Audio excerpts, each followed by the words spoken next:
ஆசிரியர் திருவிழா, ஆரோக்கியமான திருவிழா, அப்புறம் இலக்கிய மன்ற விழா. இந்த 30 விழாவில் பங்கு கொண்டு அதில் சிறப்புரையாற்ற கிடைத்த கொடுத்த சந்தர்ப்பத்திற்கு தலைமை ஆசிரியருக்கு முதலில் நன்றியை தெரிவித்துக் கொள்கிறேன். குறிப்பாக இன்று முக்கியமாக கொண்டாடப்படும் ஆசிரியர் தின விழா. அதனால் ஆசிரியர் பெருமக்களுக்கு என்னுடைய ஆசிரியர்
ஒரு ஆய்வகம் கட்டுவதற்கு என்னுடைய எல்லா ஏற்பாடுகளையும் பண்ணி அவங்களுடைய அவங்க கழிவு சார்பாகவும் டொனேஷன் கொடுத்துருக்காங்க.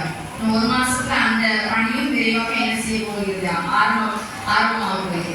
எனவே உங்களுக்கு நல்ல ஒரு சிறப்பான ஒரு ஆய்வுக்கூடம், அறிவியல் ஆய்வுக்கூடம். இந்த வருஷம் அந்த நீங்கள் பிராக்டிகல் எக்ஸாம்னா அந்த புதுசாக கட்டப்படக்கூடிய ஆய்வுக்கூடத்தில் தான் நீங்கள் என்ன செய்ய போறீங்க, பிராக்டிகல் எக்ஸாம் நீங்கள் செய்ய போறீங்க.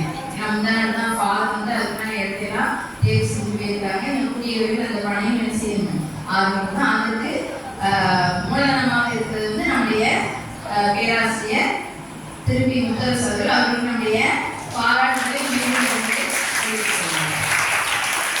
9 மற்றும் ஆசிரியர்களுடைய பாராட்டுகளும் மாணவர்களுக்கு வாழ்த்துகளும் மற்றும் இன்னும் அனைத்து என்னுடைய இணைந்து பணிபுரியும் அனைத்து ஆசிரியர்களுக்கும் என்னுடைய ஆசிரியர் வாழ்த்துக்களை